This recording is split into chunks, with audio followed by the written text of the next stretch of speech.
Hello everyone, it's Daniel, aka FloppyPENGuinn here, and I'm coming at you with another reaction video.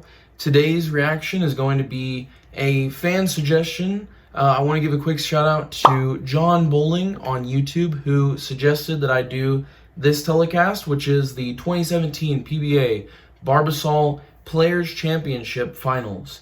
And so without further ado, let's get into today's video. So, we're going to be taking our first look here at Anthony Simonson, who was the second seed. This tournament took place at Wayne Webb's Columbus Bowl in Columbus, Ohio. So, as we see there, he goes a little bit high and leaves a 4-pin. And the pattern that the bowlers are bowling on today is a 45-foot pattern. Certainly seems a little bit tough. I remember watching this live back in 2017, and I remember that Connor Pickford had been really high scoring in his first two matches that he bowled. He was the 5 seed, and in the first match against AJ Chapman, he won 243 to 154, and in the second match, he won 266 to 182, before Simonson, the second seed, beat him 204 to 191. So as we see here, our first look at the number 1 seed for this tournament was Jason Belmonte. And so let's get our first look at him, and this is an all two-hander match, if you haven't already noticed that.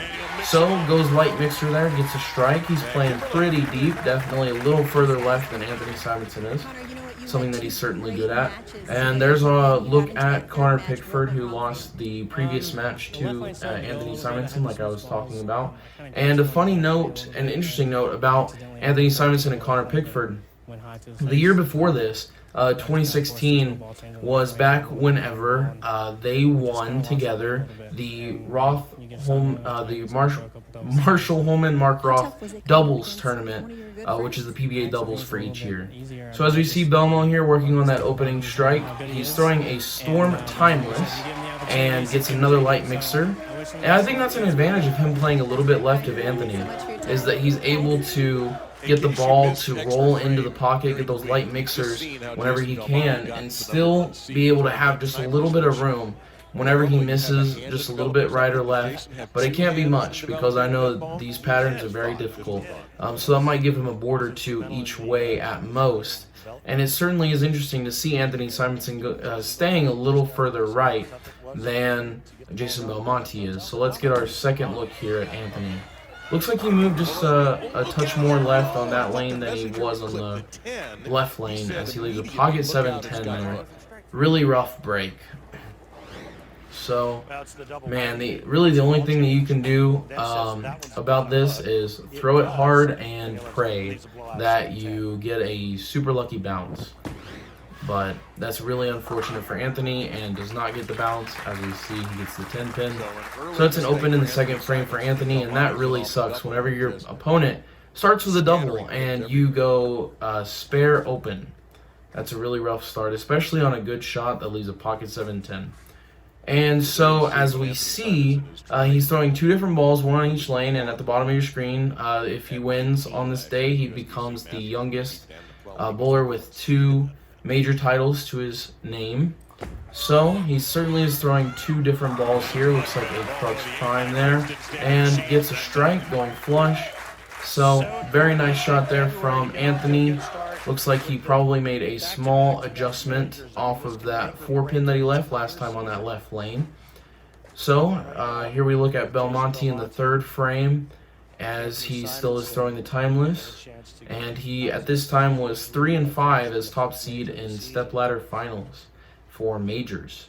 That's a pretty crazy statistic.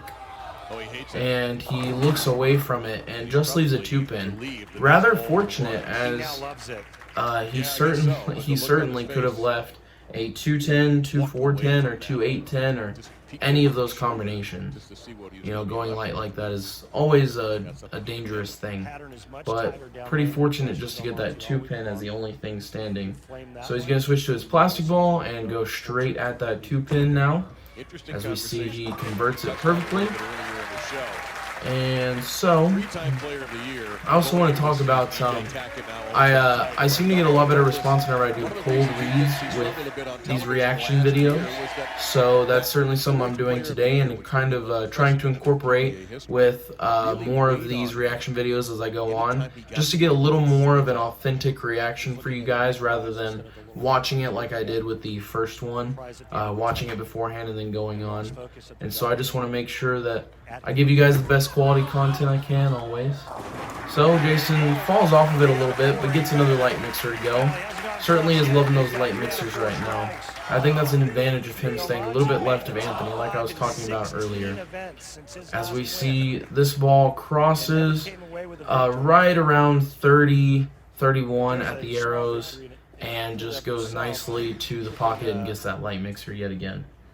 And so that's something that certainly Belmo is good at, although he's really good from virtually anywhere on the lane. He certainly does have an advantage at slow wheeling that ball just a little bit as he is now. And Anthony Simonson gets a light mixer there, probably making some minor adjustments as he goes along, but you know, he's really looking to try and keep up with the pace that Belmonte has already set through 4 frames, because getting off to a very early start is something very important. So as we see, I was wrong about that being a Crux Prime. That's my bad. That's certainly not a Crux Prime. But he is throwing 2 different balls. I'm not sure which ball. I couldn't quite read it there in that moment, but it did not say Crux on it. And so as we see, he got a little bit slow and looks like he caught a dry spot. Looks like that lane is certainly hooking more for him, you know, with that 4-pin to start and now this split that he left. Really unfortunate because, once again, I mean, Belmo is sitting quite a ways ahead of him at this point right now. So as we see Simonson go for the split conversion and almost catches the 7-pin with the 3, but does not quite get it there, so he'll take the 2 on the split. And Belmonte looking to take advantage yet again of Simonson's open, as he did a couple of frames ago. And so an interesting note about the ball that Jason Belmonte's throwing, if you haven't been around to see the timeless, it is the, I believe, first ball that Belmo actually had a hand, or if you will, 2 hands in creating, as he goes another light mixer there.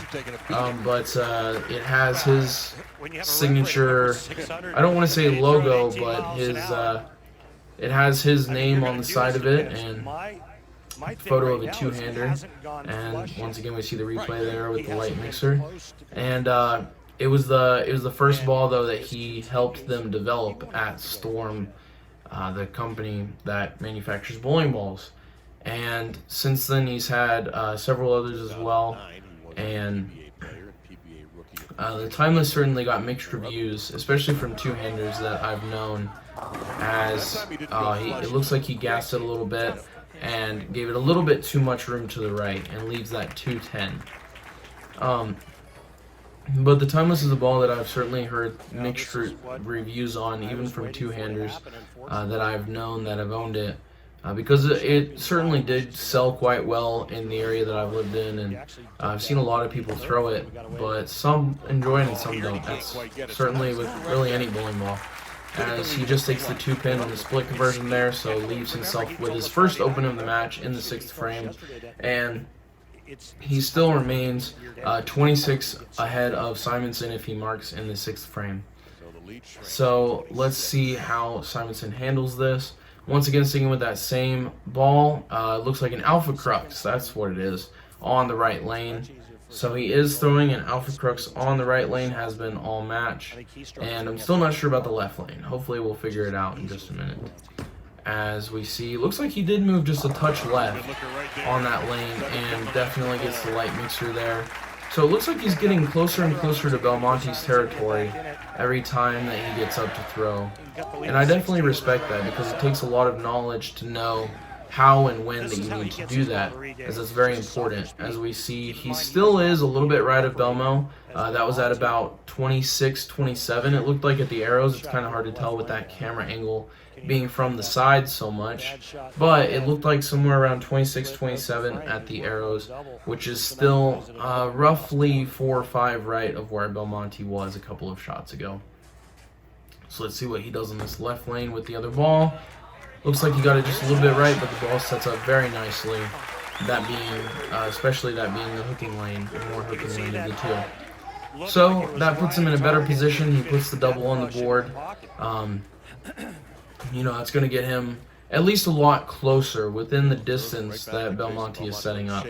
But, you know, if Belmo strikes here, he is really putting a hammer down on things.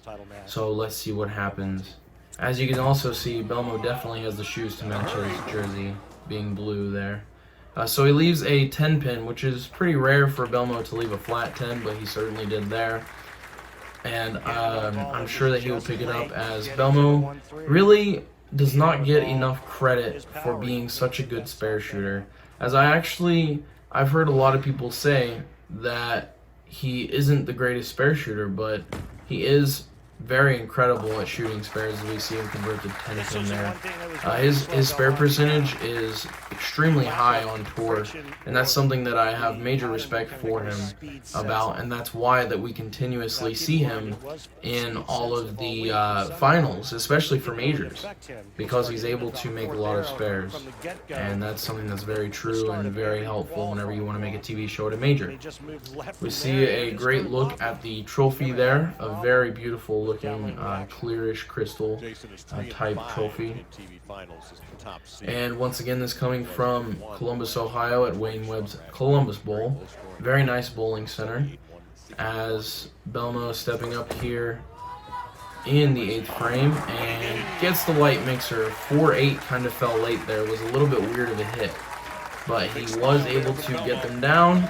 And so now he's looking at quite a bit more of a lead up on Anthony Simonson. Although if Anthony can seem to put 2 more strikes on the board to make it 4 in a row, it would be extremely helpful in his case, as he is only sitting 6 down if he does strike in the 8th, and 16 if he puts a mark. So let's see what he does. Sticking with, once again, that Alpha Crux on the right lane. Hasn't changed from that yet. And looked a little bit tight down lane. So it looked like he got very close, if not on, to his target at the arrows. Looked very similar at the arrows to the last shot, but the trajectory was quite a bit off, as we see the replay here. So it was decently similar to his last shot at the arrows, but it wasn't as far out or as far to the right down lane as his previous shot. So that's the major difference.